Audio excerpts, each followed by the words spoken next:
It's a new day in Macon. We're betting on us. We're investing in ourselves and our homes.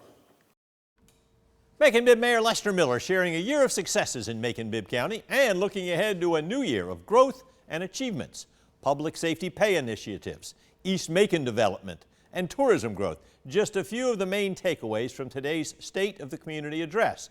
He also talked about the county's continued efforts to make the Ocmulgee Mounds Historical Park into a national park. People supporting the Ocmulgee National Park and Preserve Initiative as they work with federal legislators and the Muskogee Creek Nation. We fully expect to be Georgia's first national park right here in our backyard.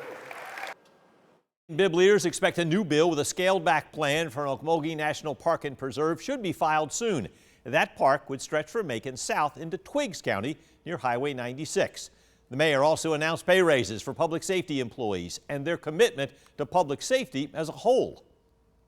Public safety is going to remain one of our top priorities as we continue to offer free mental health services, remove blight, fund a third round of MVP grants for nonprofit organizations, and increase the salaries for people working in public safety.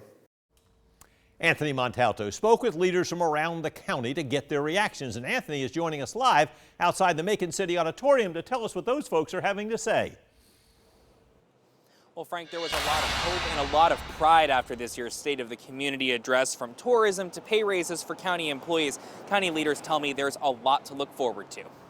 We're excited about the growth, not only about the growth and the possibilities for District 9, but about the amphitheater and the businesses that are presently open.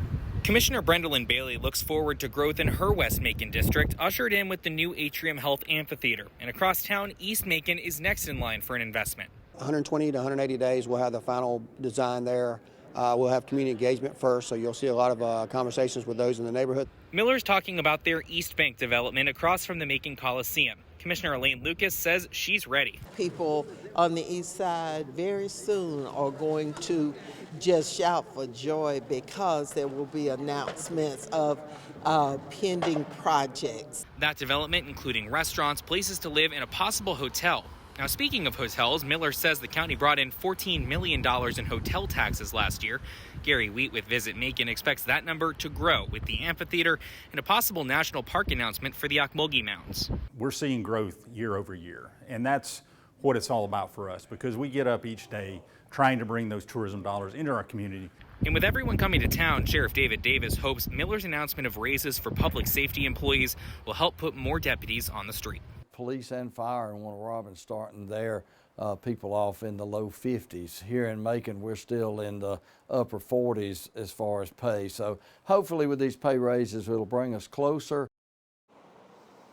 Now, after the speech, Mayor Miller told me a little bit more about those pay raises. He says he's actually planning to ask for a 6% raise for all county employees. Live in Macon, Anthony Montalto, 13 WMAZ News. Hi, thank you, Anthony. The mayor also announced the county will tear down its 700th blighted structure tomorrow. That will be on Holt Avenue. And Mayor Miller talked about adding another blighted structure to their list, the old Ramada Hotel. We're going to change the look of our skyline by removing that old hotel that so many private developers have been unable to revitalize.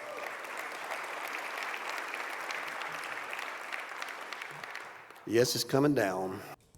The hotel has been closed for more than a decade. It is one of Macon's tallest buildings, 16 stories, with around 300 rooms.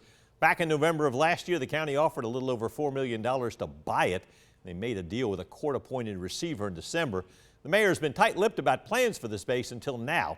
He never ruled out imploding the building. He jokingly said Superman would blow it up, referencing yesterday's announcement about the movie needing extras from Central Georgia.